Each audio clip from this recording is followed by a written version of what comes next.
Hello everyone and welcome back to LAW TROVE. In today's video, we are going to talk about something very interesting, that is the preamble of the Constitution of India.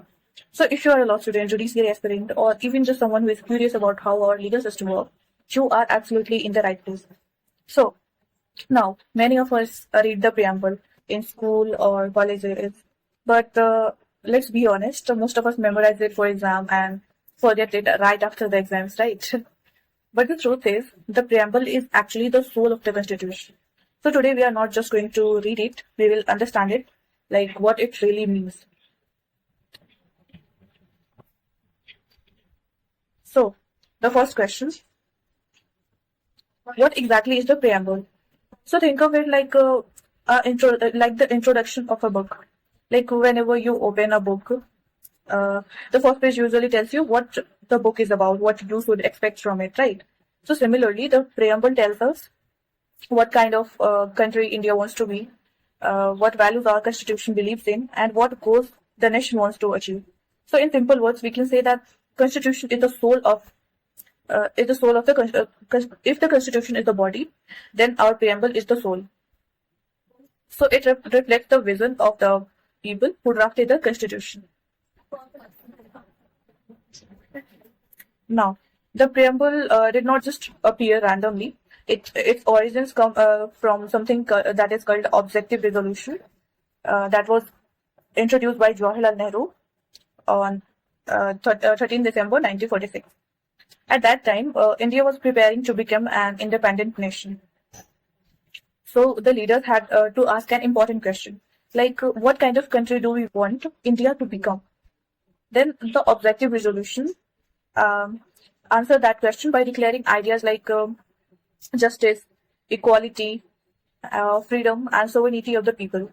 And later, these ideas became the foundation of the preamble.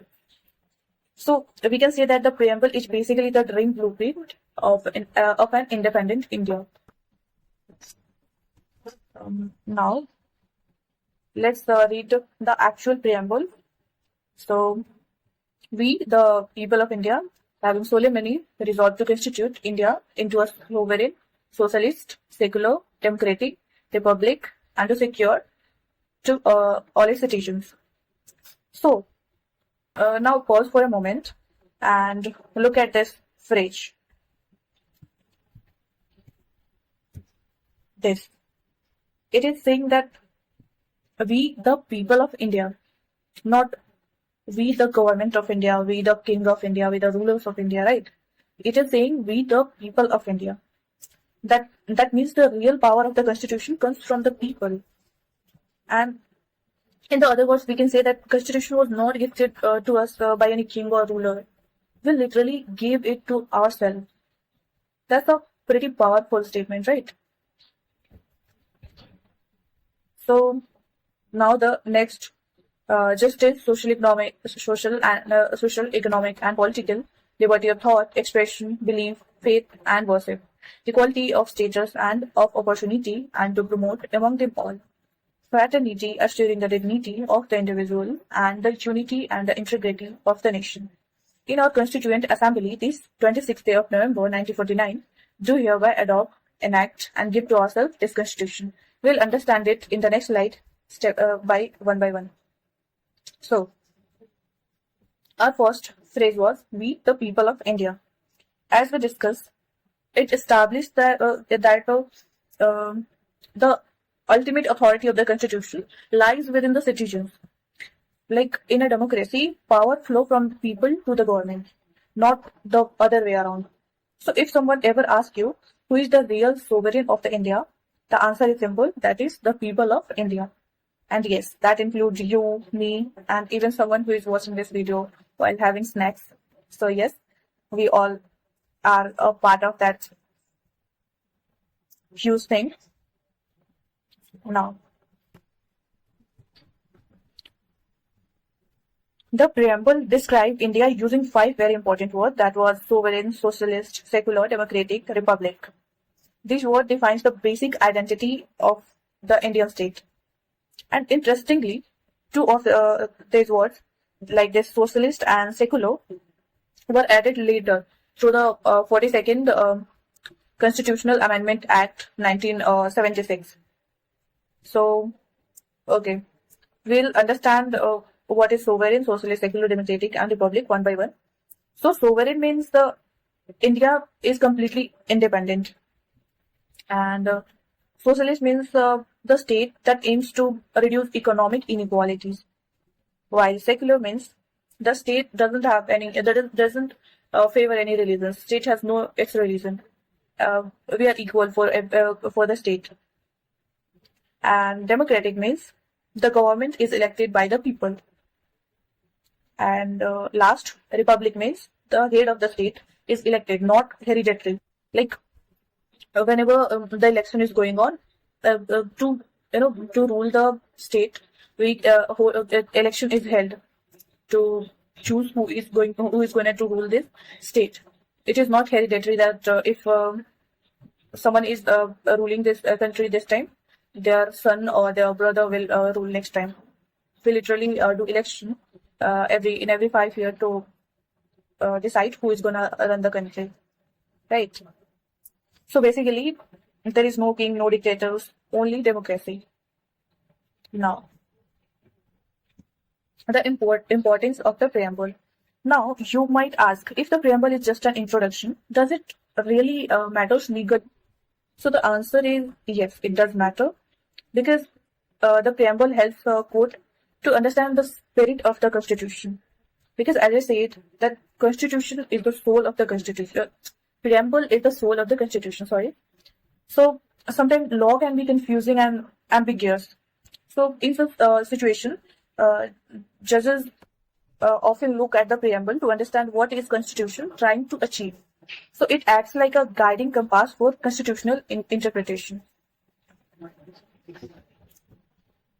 Now, moving next, a very important case, Keshwaran Bharti was the state of Kerala, 1973.